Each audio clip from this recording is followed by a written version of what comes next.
রাজশাহীতে পদ্মার ধুধু বালুচরে সবুজের সমারোহ, তবে কম খরচে প্রচুর ফসল উৎপাদন হলেও পরিবহন জটিলতায় প্রত্যাশিত লাভ পাচ্ছেন না কৃষক।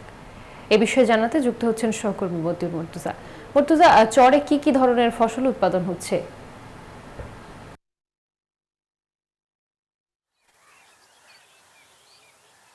রুবা, রাজশাহীতে পদ্মার পানি নেমে যাওয়ার পরে প্রায় 10,187 হেক্টর জমিতে কিন্তু ফসল উৎপাদন হচ্ছে। এসব জমিতে স্বল্প খরচে প্রচুর পরিমাণ ফসল উৎপাদন হয় বলে কৃষকরা আমাদের জানান। তবে এসব ফসল বাজারজাত করার ক্ষেত্রে জটিলতা রয়েছে, বিশেষ করে পরিবহন জটিলতার কারণে বাজারজাত করতে প্রচুর পরিমাণ খরচ হয়, যে কারণে কৃষকদের যে প্রত্যাশিত লাভ সেই লাভ কিন্তু তারা পাচ্ছে না। রাজশাহী যে পদ্মার চর, এখানে বাদাম, ভুট্টা, পেঁয়াজ, রসুন, খেসারি, মাসকালাই, টমেটো, চীনাবাদাম, বেগুন সহ প্রচুর পরিমাণ ফসল উৎপাদন হয়। বিশেষ করে যদি আমরা ভুট্টার কথা বলি, প্রতি মন জমিতে প্রায় 40 মণ ভুট্টা কিন্তু উৎপাদন হয় এই চর অঞ্চলে। তবে কৃষি বিভাগ বলছে যে এই 10,187 হেক্টর চরে প্রায় 54,923 মেট্রিক টন ফসল উৎপাদন হচ্ছে গড়ে প্রতি বছর। প্রচুর পরিমাণ এই ফসল স্বল্প মূল্যে কৃষকরা উৎপাদন করতে পারছেন এবং কৃষকদের প্রচুর লাভবান হওয়ার কথা। কিন্তু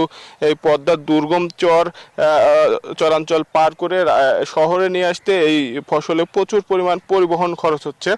প্রতি মণ ফসল পরিবহনে প্রায় 120 থেকে 160 টাকা পর্যন্ত খরচ হয়, যে কারণে কৃষকদের যে লাভ সেটি সীমিত হয়ে যাচ্ছে। তারা দীর্ঘদিন থেকে দাবি জানিয়েছেন সংশ্লিষ্ট প্রশাসন যেন উদ্যোগ নেয় এবং কৃষকদের যে ফসল সেটি পরিবহন যেন স্বল্প খরচে করা যায় সে বিষয়ে তারা ঊর্ধ্বতন কর্তৃপক্ষের কিন্তু দৃষ্টি আকর্ষণ করেছেন বারবার। এই ছিল রাজশাহী থেকে সর্বশেষ। রুয়া, মুর্তজা, আপনাকে ধন্যবাদ।